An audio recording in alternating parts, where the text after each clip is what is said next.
A few moments later. Assalamualaikum warahmatullahi wabarakatuh. Kami dari kelompok 7 dari kelas 11E.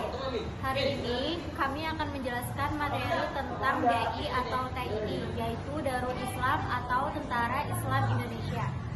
Sebelumnya kami ingin memperkenalkan diri terlebih dahulu. Perkenalkan, nama saya Elga Gusina. Nama saya Nabila Putri Olesari. Nama saya Julia Stika Yulidia. Nama saya Alika Ajahra. Nama saya Safana Dira Ajahra.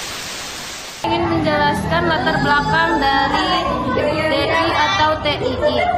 Yang pertama yaitu ada apa gerakan pemberontakan bersenjata yang dilakukan oleh kelompok negara siap incesin kaum DI atau TII dengan tujuan mendirikan atau NII dan di mana berawal di daerah Jawa Barat kemudian menyebar ke wilayah lainnya di Indonesia seperti Jawa Tengah, Aceh, Sulawesi Selatan, dan Kalimantan Selatan. Mulai sekitar tahun 1948 sampai 1999 di Jawa Barat.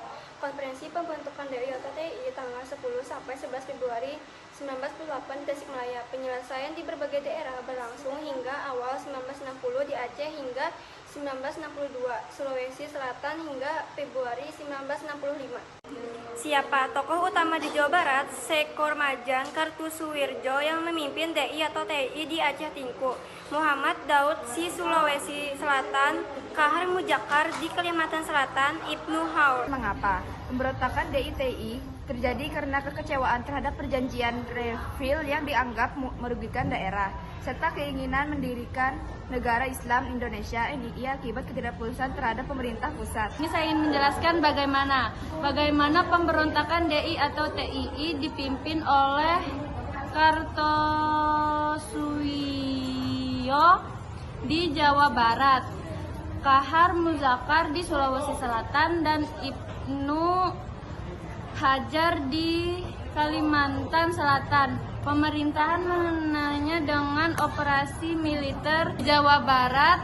Pemberontakan berakhir pada tahun 1962 dan di Sulawesi Selatan Kahar Muzakar tewas pada Februari 1965.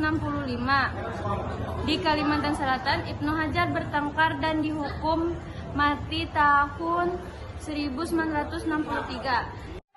Pemberontakan DI atau TTI Jawa Barat muncul karena banyak pihak daerah merasa kecewa dan tersingkirkan.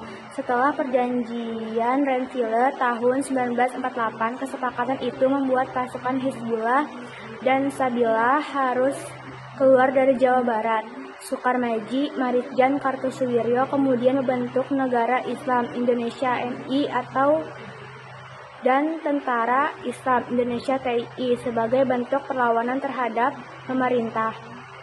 Ketika Belanda menyerang Yogyakarta, DI atau TTI memanfaatkan situasi untuk memperkuat posisinya.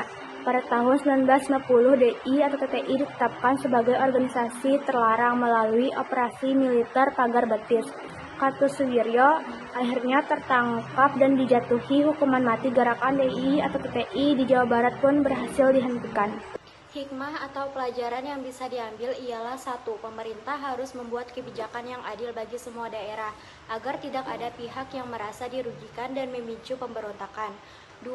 Aspirasi masyarakat di berbagai daerah harus didengar dan diperhatikan supaya tidak terjadi konflik atau perpecahan.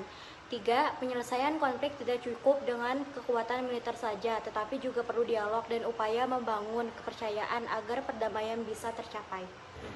Hikmah Pancasila dalam gerakan DI TII adalah pentingnya menjaga persatuan bangsa, meneguhkan Pancasila sebagai dasar negara, serta meningkatkan kewaspadaan terhadap radikalisme. Sekian dari kami, semoga bermanfaat. Apabila ada salah kata, mohon dimaafkan. Wassalamualaikum.